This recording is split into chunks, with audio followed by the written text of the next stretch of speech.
In modern times, Lionel has become both sloppy and stingy. Looking at their 2025 catalog, it's pretty easy to see why people complain about Lionel's high pricing and quality control issues. I mean, you want me to shell out $1,000 for a 242 Scout locomotive? Are you serious? I can already hear the Lionel fanboys saying, "Oh, but it's a legacy locomotive. It has all these features." Blah blah blah. Half the stuff I receive from Lionel comes broken in some way anyways, and I don't really care about Lionel voice control, which is essentially a glorified excuse to jack up the price on every product they release.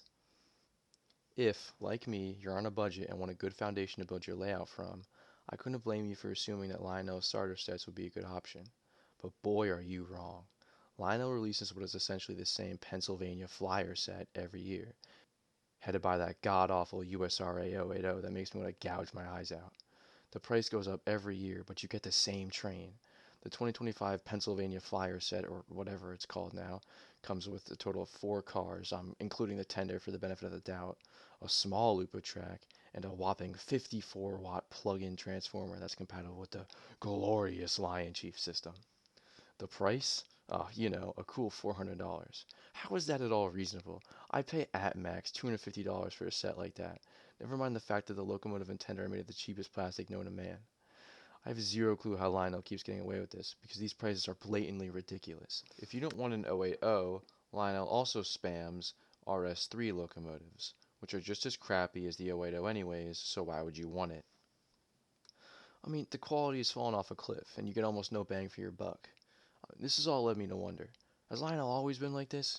Have they always been this misguided and scamish when it comes to the pricing and the quality of their trains? The short answer is no. Not at all. Not even close. Lionel used to have integrity, where even the most basic starter sets came packed with quality and value unlike anything the company releases today. Let's go back to the post-war era and take a look at a few of Lionel's offerings. Looking at the 1951 catalog, you can see that Lionel puts their least expensive sets first, which is pretty bold of them. Nowadays, you have to flip past all the fancy and expensive stuff to find the starter sets, as these sets are the ones that Lionel doesn't want you to see. It's obvious that Lionel used to take pride in their high value and low starting price point, as they wouldn't have put these sets first otherwise. Right at the beginning of the catalog, you can find the Lionel Scout train set that almost every enthusiast can recognize. These engines were extremely inexpensive, at the cost of being terribly unreliable and poorly made. This is all made up for by the fact that the set has an incredible price point of $17.75. Compensating for inflation, this comes out to be a value of roughly $220 in today's currency, nearly half the price of many of the starter sets released today. The set came with a 25-watt transformer and a track loop similar in size to Lionel's modern offerings. In fact, the set even came with a manual decoupling track, something that Lionel couldn't even fathom including in their modern offerings today. But maybe you don't want an unreliable Scout engine. What if you wanted a real, bulletproof Lionel post-war steam locomotive? Then look no further than the Lionel 1477S 3-car freight set. This set retailed in 1951 and 1952 for a shockingly low $29.95, which translates to about $375 in today's cash. This price is much more comparable to the sets released by Lionel today, so I think that this set should be used as the baseline comparison between modern and post-war offerings by the company. I actually went out and purchased an example of this set for this video, snagging the complete set with original boxes for a great price, and let you in on a little secret. It's a lot better than the $400 that Lionel wants you to pay for a new set. The set comes with a gondola, boxcar, caboose, and non-whistling tender. So 4 cars, just like modern Lionel. The difference comes in the engine. Unlike the wimpy 080 seen in train sets today, this set is headed by a mighty 2026 steam locomotive. The 2026 is a post-war staple and was built off the solid foundations of the earlier 224 and 1666 designs. Looking at a 2026 and a 1666 side by side, you can tell that they're essentially the same train besides the Adriatic 264 wheel arrangement of the 2026 versus the 262 Prairie type for the 1666. In fact, the 2026 was first released in the late 1940s as a Prairie locomotive, but was later swapped to an Adriatic as the 1950s rolled around. This locomotive features a 3-position E-unit, standard for all trains of the time besides the Scouts. The 2026 has operating smoke as well, but I'm not a big fan of the stinky smoke pellets Lionel utilized back in the day, so I don't really use it. The 2026 never had magnet traction, but from my experience, it doesn't really need it. Unless you're trying to pull an abhorrent amount of cars, the engine can usually take the extra weight just fine. If you wanted magnet traction, you'd have to shell out some additional cash for the 2036.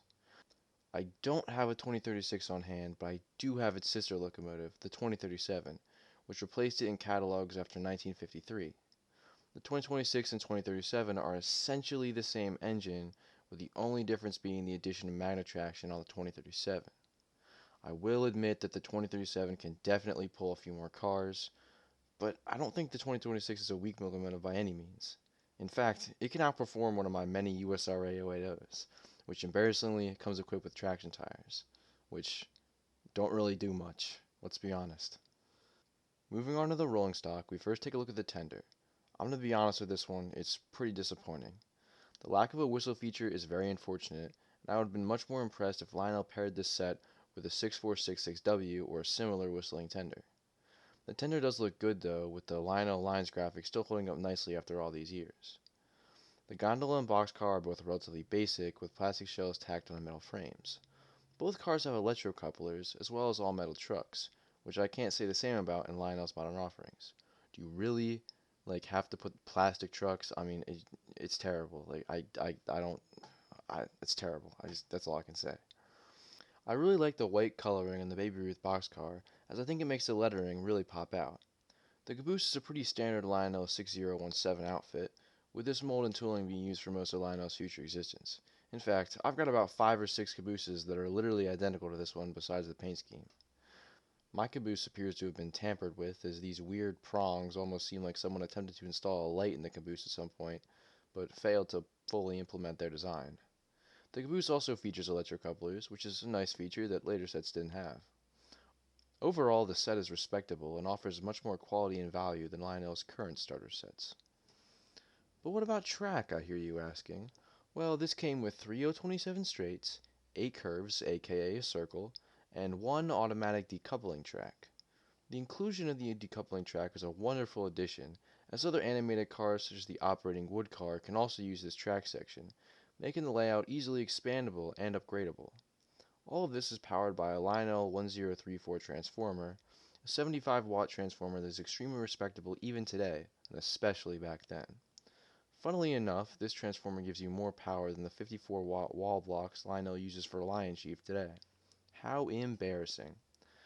I have the original transformer this set came with, but the wires are so dry rotted I wouldn't dare try to plug it in. I like my house unburnt down, thank you very much. Overall, for a slightly lower price point, adjusting for inflation of course, you can get a train set with so much more enjoyment than Lionel's new stuff, save for the whistling tender. I honestly can't justify Lionel's modern prices, as the sheer value of their older offerings remains so unmatched. If you take my word of advice, never get into Lionel by buying new. Used post-war sets go up for sale all the time, and you can find yourself a great deal if you know where to look. Besides, the engines you get are much higher quality than the new stuff anyways, so it's basically a win-win situation for those looking to get into collecting these amazing post-war engines for the first time. Maybe if we collectively boycott Lionel's new abhorrent pricing system, they'll actually listen and bring their prices back down to reasonable amounts. I highly doubt it though, as Lionel continues to put baby boomers in a financial chokehold with their nostalgia bait. Anyways, thank you so much for watching, and I really hope you enjoyed this video. I usually don't do scripted stuff, but I really wanted to highlight just how much bang for your buck you can get out of these early sets. I hope you have an awesome rest of your week, and I'll catch you in the next one. Thank you so much.